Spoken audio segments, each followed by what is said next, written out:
Pai do Senhor, irmãos, estamos nessa quarta-feira de louvor e adoração, né? Quero agradecer aos irmãos que têm deixado o seu dízimo lá na loja do irmão Carlinho, a gente acertar as nossas responsabilidades com contador, vou ver conta de luz, manutenção da igreja, né, conta de água, né, aqueles irmãos que, graças a Deus, já tem uns aí que já entregaram aí. Então, do fundo do meu coração, agradeço os irmãos. Os que ainda não receberam, né, a gente fica esperando aí para abençoar a obra de Deus. Amém? Quero falar com os irmãos, estou com muita saudade de alguns irmãos. Estava até falando com a Esther. Se eu falar os nomes aqui, eu posso esquecer o nome de alguém, né? Mas eu tenho sentido muita saudade. Mas em breve a gente vamos estar junto de novo, louvando e bendizendo o nome do Senhor. Amém, irmãos? Mais uma vez eu quero levar uma palavra de Deus para os irmãos, né, para os membros da Igreja Cristã Nova Vida, ali em Piabetá, na Rua Guarani. Né, eu quero agradecer aos irmãos, né, o carinho, por tudo que os irmãos têm mandado as mensagens aí. Também quero deixar uma meditação para os irmãos em Atos capítulo 16, né, a partir do versículo 16, que diz assim: aconteceu que, indo nós para o lugar da oração, nos saiu ao encontro uma jovem possessa de espírito adivinhador, o qual, adivinhando, dava grande lucro aos seus senhores. Seguindo a Paulo e a nós, clamando, dizendo: esses homens são servos do Deus Altíssimo, e vos anunciam o caminho da salvação. E isso se repetia por muitos dias. Então Paulo, já indignado, voltando-se, disse ao Espírito: em nome de Jesus Cristo eu te mando, retira-te dela. E ele na mesma hora saiu. Vendo seus senhores que lhe desfizeram a esperança do lucro, agarrando em Paulo e Silas, o arrastaram para a praça, à presença das autoridades, e os levando aos pretores, disseram: esses homens, sendo judeus, perturbam a nossa cidade, pregando o costume que não podemos receber nem praticar, porque somos romanos. Levantou-se a multidão unida contra eles, e os pretores, rasgando-lhes as vestes, mandaram açoitá-los com varas, e depois de lhe darem muitos açoites, os lançaram no cárcere, ordenando ao carcereiro que os guardasse com toda a segurança. Este, recebendo tal ordem, levou-os para o cárcere interior, e lá prenderam os pés no tronco. Por volta da meia-noite, Paulo e Silas oravam e cantavam louvores a Deus, e os demais companheiros de prisão escutavam. De repente sobreveio tamanho terremoto que sacudiu os alicerces da prisão, abriram-se todas as portas e soltaram-se as cadeias de todos. Amém? Vamos orar. Senhor nosso Deus, nosso Pai, graças te damos por essa noite, por estarmos na tua presença. Venha nos abençoar, venha falar ao nosso coração, venha guardar a nossa vida, ó Deus amado, de todo mal. Livra-nos de todo mal, de toda arma de Satanás. Toma a nossa vida nas tuas mãos, em nome de Jesus. E os santos do Senhor digam, foi baixo, hein? Vamos abrir a boca aí, irmão. Amém? Desde que o mundo é mundo, sempre apareceu, né, homens e mulheres, né, que gostavam de prever o futuro, saber o que iria acontecer no futuro. Sempre foi assim. A gente vê lá em Êxodo capítulo 7, quando, né, perante aquelas pragas do Egito, a gente vê que Faraó chama, né, os seus adivinhadores né, os seus encantadores, aqueles homens das ciências ocultas, né, eram os seus mágicos. Já naquela época tinha já homens assim, homens que gostavam de prever, saber o que estava acontecendo, o que está acontecendo. Sempre foi assim. Hoje em dia não é diferente. Na época de Paulo também não foi diferente. Né? Aparece, né, na época de Paulo, essa jovem mulher com um espírito maligno, um espírito enganador. Né?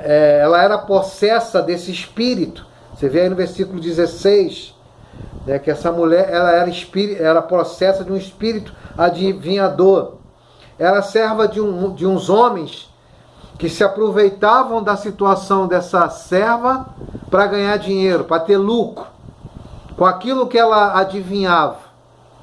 Engraçado, né? O que nos chama a atenção é que essa mulher, né, ela não estava falando mal de Paulo, o que ela falava era a verdade.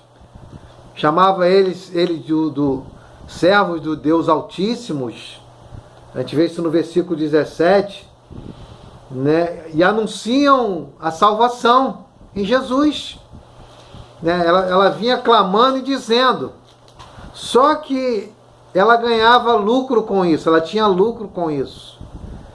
E Paulo vê aquilo já há alguns dias, ele fica indignado, né, repreende aquele espírito daquela jovem, né, manda aquele espírito sair dela, aquele espírito de adivinho, né, porque dava muito lucro, era fonte de lucro. E aqueles homens, né, vendo aquela atitude de Paulo, né, eles não gostaram, perderam seu lucro, perderam sua fonte de lucro.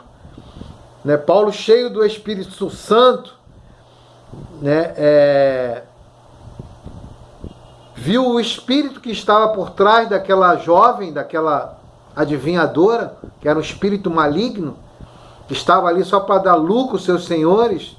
E o que Paulo faz? Paulo repreende, ele discerne aquilo ali, vê que aquilo ali não é de Deus, embora parecia ser de Deus, e Paulo repreende aquela mulher, o espírito vai embora, e aqueles homens perdem sua fonte de lucro, né? E aqueles homens, né, ao ver aquela atitude de Paulo, fica com raiva de Paulo, né, porque Paulo havia repreendido aquele espírito de adivinhação, e aqueles homens ficam furiosos com Paulo, né, por perderem sua fonte de lucro, por Paulo discernir aquilo. Eu fiquei impressionado e parado para pensar, né? Hoje em dia não é diferente, eu acho que é pior ainda.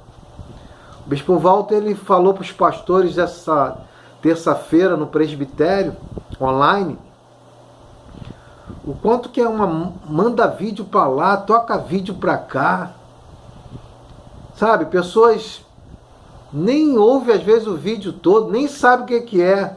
Ah, vou mandar isso aqui para o irmão que é interessante, vou botar isso aqui no grupo que é interessante. Não é de Deus, é de Deus, tudo é de Deus, tudo é de Deus. Até o Raul Seixas, né, que tem aquela canção dele lá, que eu não lembro a letra, ele fala que o mundo ia parar, e as pessoas estão dizendo que aquilo ali foi... Então tudo é de Deus, troca vídeo para cá, toca vídeo para lá, né? Mas sempre existiu. Na segunda-feira veio um amigo passar o dia aqui comigo, ele falou que tinha uma mulher que se dizia ser uma profetisa, que fazia fila para ir na casa dela. Fazia fila para pessoas ouvir o que aquela mulher que tinha que falar.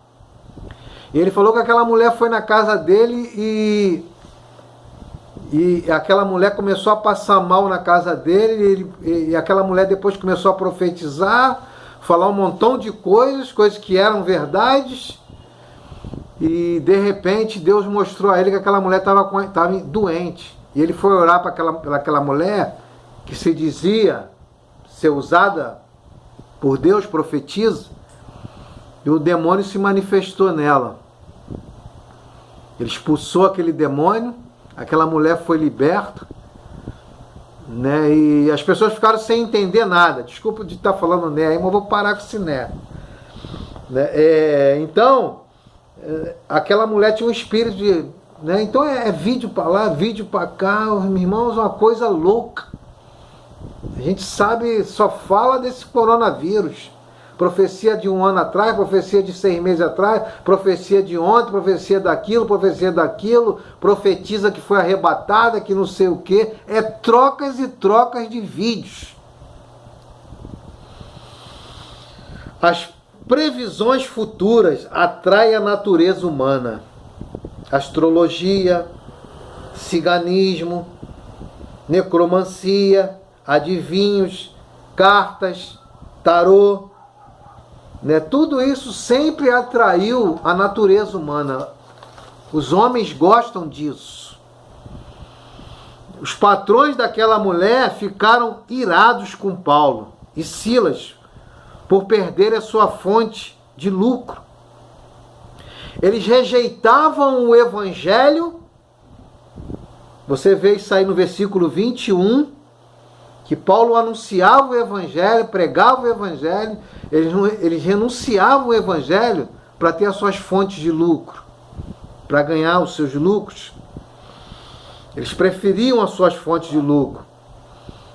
Então o que aqueles romanos fizeram? O que aqueles homens fizeram? Pegam a Paulo e Silas, leva para os pretores, os juízes, os homens que julgavam, né?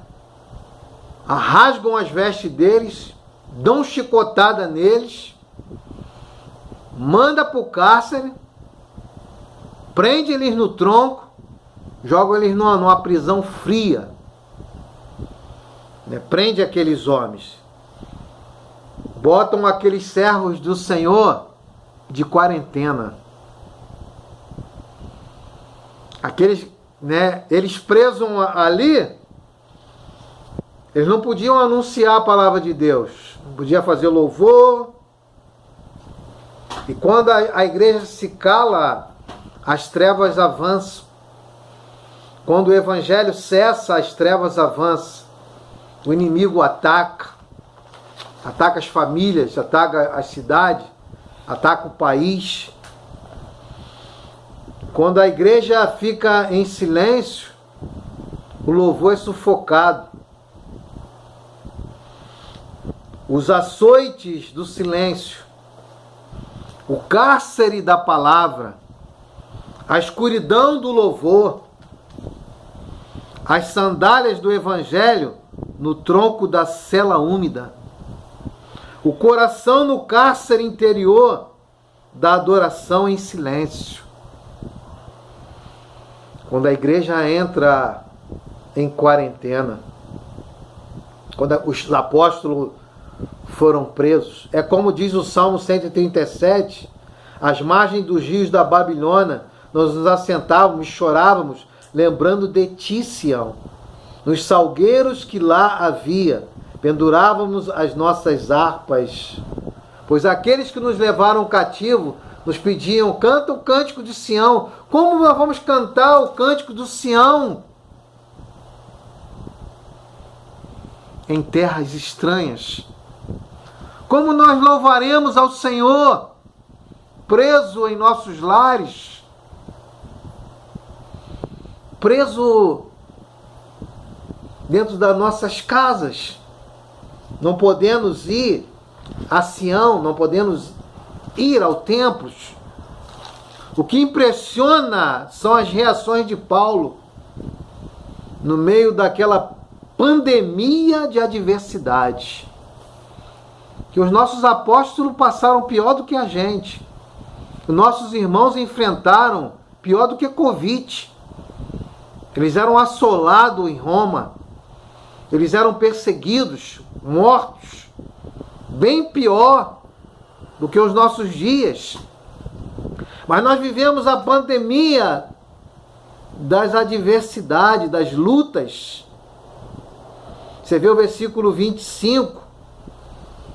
A palavra de Deus diz que por volta da meia-noite, Paulo e Silas oravam Louvor e adoração. Louvor e oração nos momentos difíceis. Paulo podia estar reclamando, Paulo podia estar dormindo. Paulo podia ter perdido as esperanças. Paulo podia ter perdido a fé, Beto. Irmão Dina, Carlinhos, Valnize, Beto, aqueles irmãos que têm ouvido, a irmã Ana Lúcia, né? Irmã Elaine, irmãos que têm ouvido as mensagens do pastor, né? Ele poderia estar em silêncio naqueles momentos difíceis, num cárcere úmido, em troncos, em noites escuras. Paulo e Silas se unem em oração, em meio àquelas adversidades. E nós, igreja?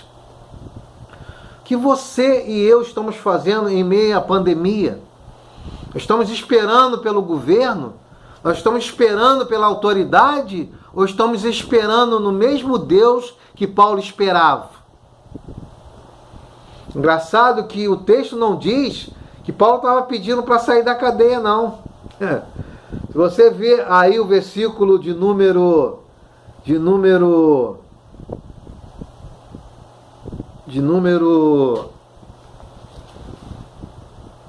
29 ou 28, aquele carcereiro queria se matar e Paulo falou: ó, nós estamos aqui, nós não fugimos não. O que está acontecendo não foi nós não. Quer dizer, todos os seus companheiros de prisão ouvem aquele louvor na cadeia. Esses caras, ou eles são santos, ou eles realmente acreditam nos deuses dele, ou esses caras são malucos. Meia-noite, no tronco, chicoteado, machucado. Você vê que depois o carcereiro aqui, a partir do versículo 27 até o versículo 34, você vê que o carcereiro vai cuidar das feridas de Paulo e de Silas. Ficaram naquelas correntes no tronco. Por volta de meia-noite, eles não estavam chorando, reclamando: Senhor, é isso. Eles começaram a adorar ao Yahvé. Eles começaram a louvar ao Deus Altíssimo, a engrandecer o Deus Altíssimo. Paulo e Silas não pedem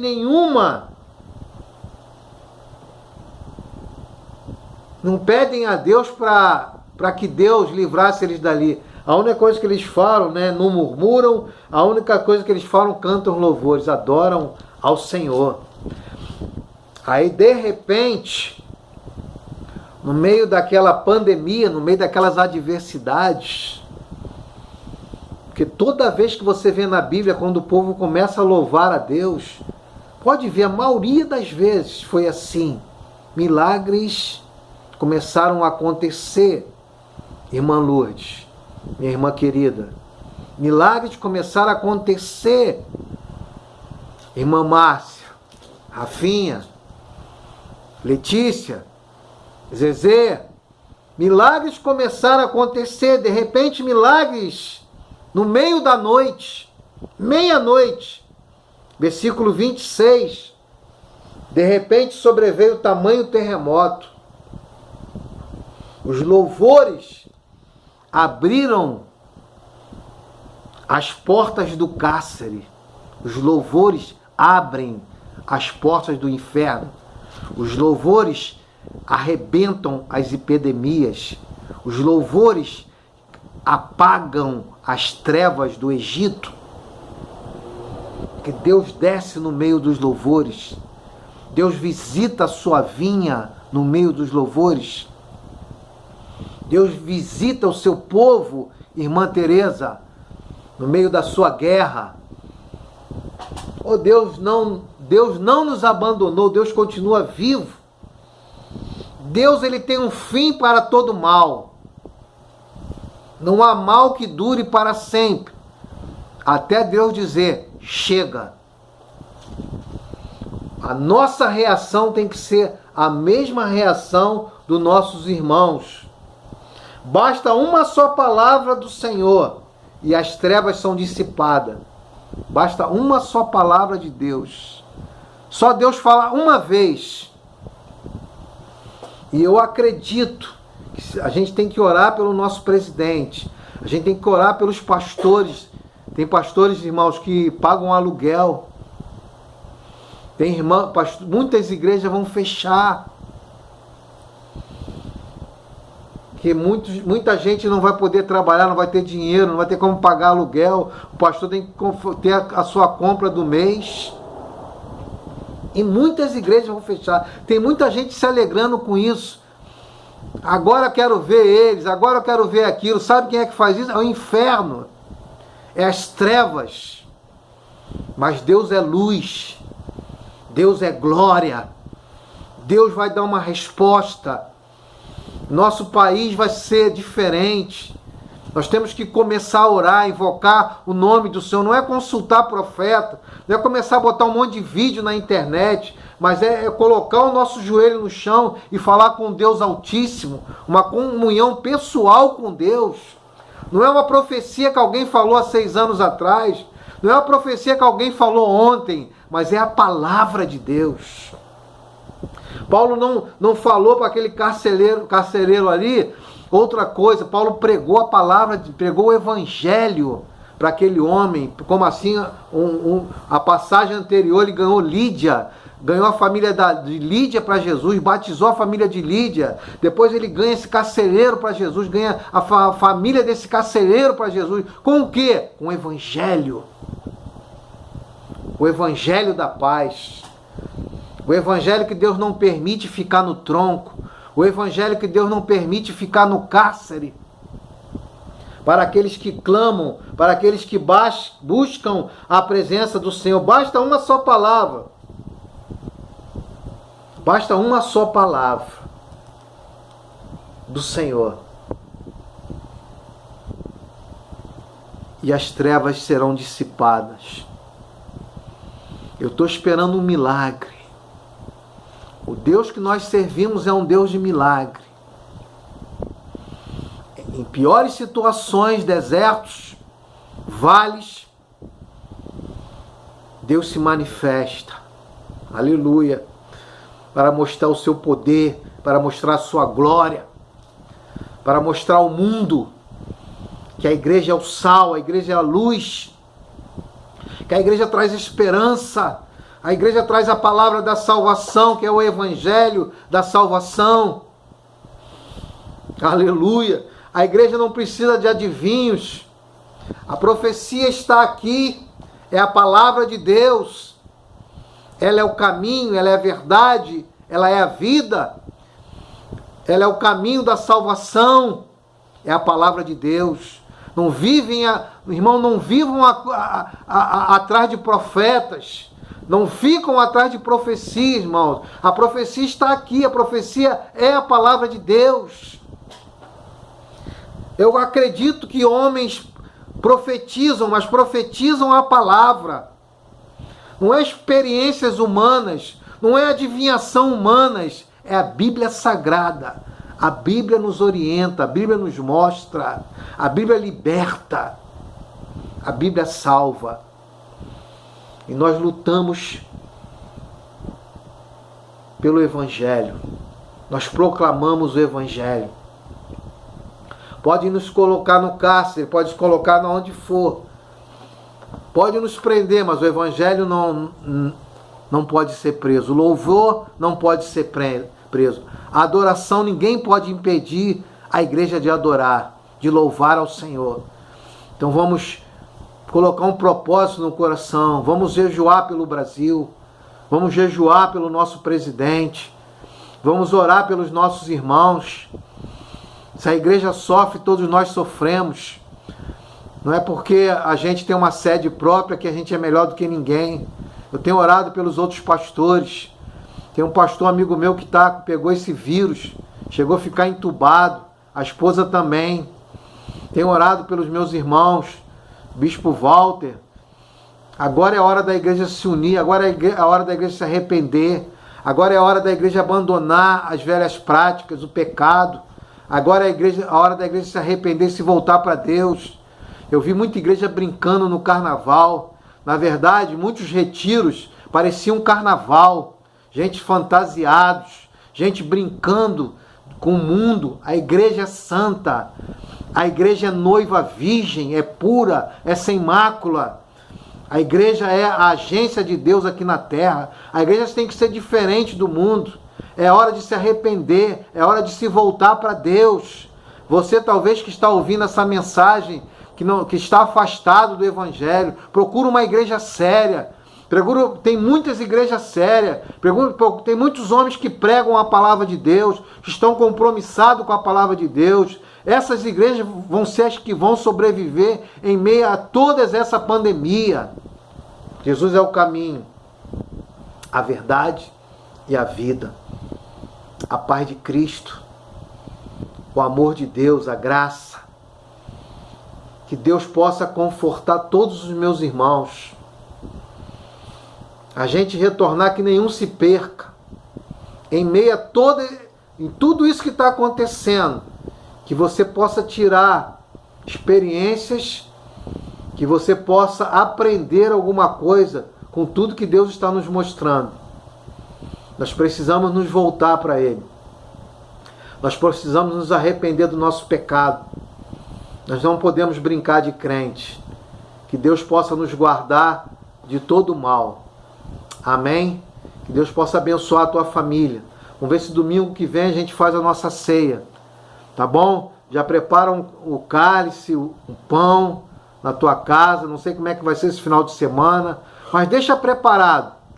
Domingo pela manhã, se Deus quiser, nós vamos fazer a ceia do Senhor. Infelizmente não vai dar ao vivo. Está sendo uma luta para passar esses vídeos. Mas a luta a gente consegue vencer. Amém? Que Deus abençoe os irmãos. Tenham paz, alegria no Espírito Santo. Que o amor de Deus, a graça, as doces consolações do Espírito Santo sigam com todo, desde agora e para todo sempre. E a igreja amada do Senhor diga, se amém for baixo. Diga! Amém. Diga! Amém. Digam amém! Boa noite, irmãos. Ficam na paz. Até a próxima. O pastor está vivo.